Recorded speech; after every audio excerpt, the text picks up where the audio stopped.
Recientemente se realizó en Caacatí la Feria del Libro con la presencia de importantes escritores de la región y participaron las editoriales universitarias que vienen haciendo un rescate tanto de la literatura como de la investigación local. Esto dialogábamos con el director de EDUNER, la editorial de la Universidad de Entre Ríos, Gustavo Martínez.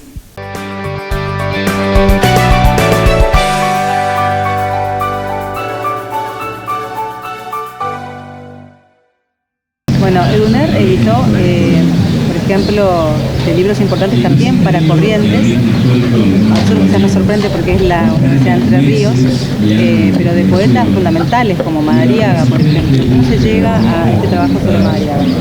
Nosotros hace bastante, con el que tenemos en imprenta vamos a tener alrededor de 50 títulos de lo que llamamos el rescate cultural.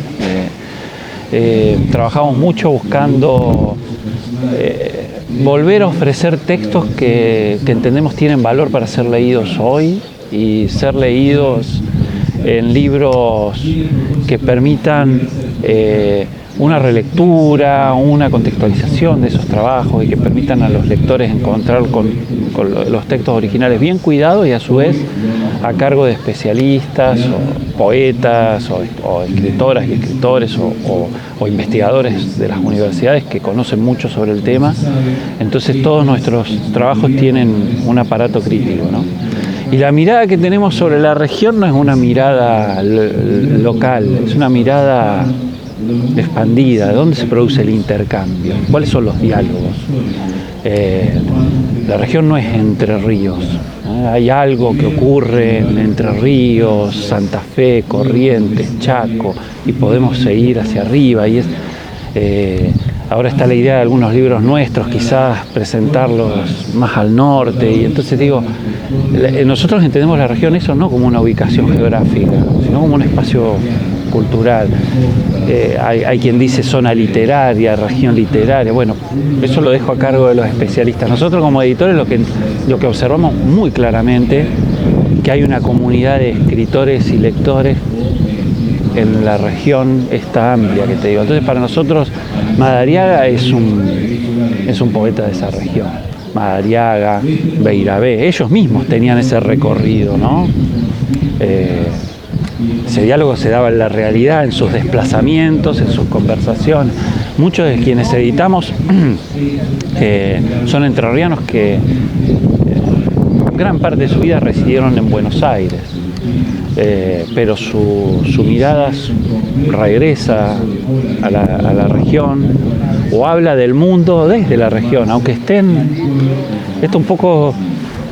Una buena definición de la literatura regional, ¿no? Porque no siempre tiene que estar relacionada, no siempre tiene que ser costumbrista o relacionada al lugar, sino hay una mirada desde el lugar hacia otras temáticas, hacia otras cuestiones.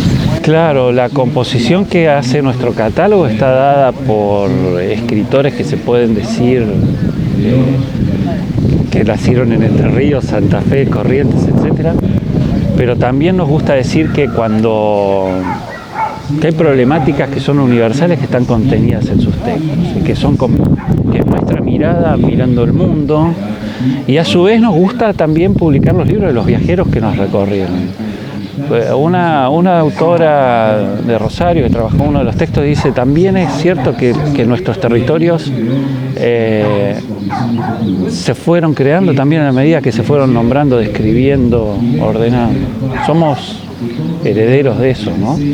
Tenemos que ir a recuperar también esas letras y hay que hacer un trabajo muy, muy fuerte para también reencontrarnos con algunas expresiones que han quedado invisibilizadas porque bueno, no son comercialmente interesantes, entonces el mercado, digamos, no las busca. Hay una tarea para las editoriales estatales o de universidades públicas como la nuestra, que es hacer ese trabajo de recuperación y de puesta en valor y de ofrecerlo en espacios como este, en bibliotecas populares, en la propia universidad o a los lectores y lectoras que lo puedan encontrar a buenos precios también si es que los tienen que comprar. Bueno, eso es un poco, creo, la tarea. ¿Qué pasa con la relación con el lector hoy que hay más interactividad? ¿Cómo se incorpora de alguna manera en la mirada del lector? Sí, hay que interrogarse permanentemente sobre cuáles son las prácticas de lectura y cuáles son, a nosotros nos gusta decir cuáles son los caminos hacia los lectores, o sea, cómo están leyendo, cuáles son sus intereses. Pero a diferencia de la construcción que se hace desde el mercado, a nosotros no nos interesa solo detectar intereses para responder a ellos. A nosotros nos interesa crear lecturas. Si, como dice Gabriel Said, un ensayista mexicano, la cultura es conversación, no se trata solo de alimentar esa conversación, sino también de generarla, de provocarla.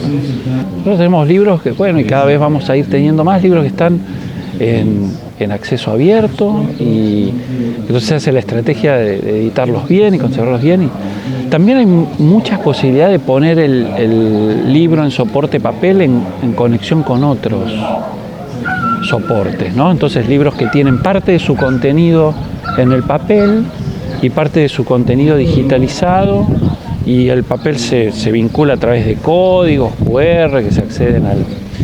Hay que pensar eso, cómo funciona. Pero la verdad es que, como dicen algunos autores, el libro en papel, para determinados contenidos, para determinadas lecturas, es el mejor artefacto que se inventó. Entonces, la tecnología simplemente no lo va a desplazar porque no es mejor para esas lecturas. Pero la tecnología sí es mejor para algunas lecturas que hacíamos en papel solo porque teníamos el papel. Y ahora que descubrimos otras maneras de contener textos, en celulares o en pantallas, en realidad nos hemos encontrado con que, bueno, esa es la mejor manera de ofrecer esos contenidos. Entonces la tarea del editor es intentar comprender cuáles están siendo las prácticas de lectura de los lectores y lectoras que uno imagina para ese texto que quiere publicar. E intentar ser un buen vehículo entre la idea del autor, el autor y esos lectores.